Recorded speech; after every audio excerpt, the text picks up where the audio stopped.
important point here is that you have a conservative evangelical pastor who's coming to participate in the inauguration of a progressive president. And this is a healthy thing and a good thing for our country. Progressive used to be liberal, if you're playing at home. That was David Axelrod, senior strategist to President-elect Obama, on the selection of Pastor Rick Warren to deliver the inauguration invocation. Now, gay rights groups have been outspoken about their distaste for this choice. I'm joined by Bernard Whitman, former Clinton pollster, and Dr. Robert Jeffries, pastor of the First Baptist Church over in Dallas, Texas, and author of Outrageous Truth. All right, Dr. Jeffries, what's the problem with this? I really don't understand what the problem is. You know, I think a lot of the criticism here just proves what a lot of us have believed about liberals. They're all for inclusion, unless it means including somebody who doesn't agree with them.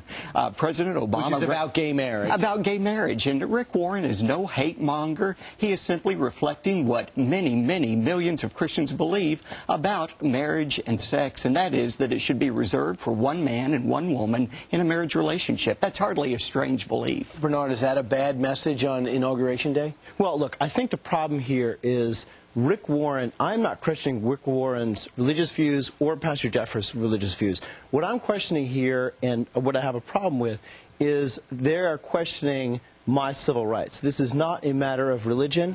It's a matter of civil rights. And unfortunately, the thoughts that Rick Warren preaches leads to intolerance and hate and even violence, and that simply has to stop in this country. Because he doesn't believe in same-sex marriage? No, because of the comparisons of gays and lesbians to pedophiles and to child abuse promotes divisions within this country, and we need to heal. Is that the Rick Warren you know? No, it's not the Rick Warren I know. First of all, Rick Warren says very clearly, he's reflecting what Jesus said in Matthew 19, that sex should be between a man and a woman in a marriage relationship, and anything different than that, whether it be adultery or polygamy or homosexuality, those are deviations from God's plan. God designed sex and marriage. He knows how it operates best, and he says it ought to be in a marriage relationship between a man and a woman. Just because you don't agree with that, Bernard, does that mean that that's a bad message that Obama's sending out on Inauguration Day?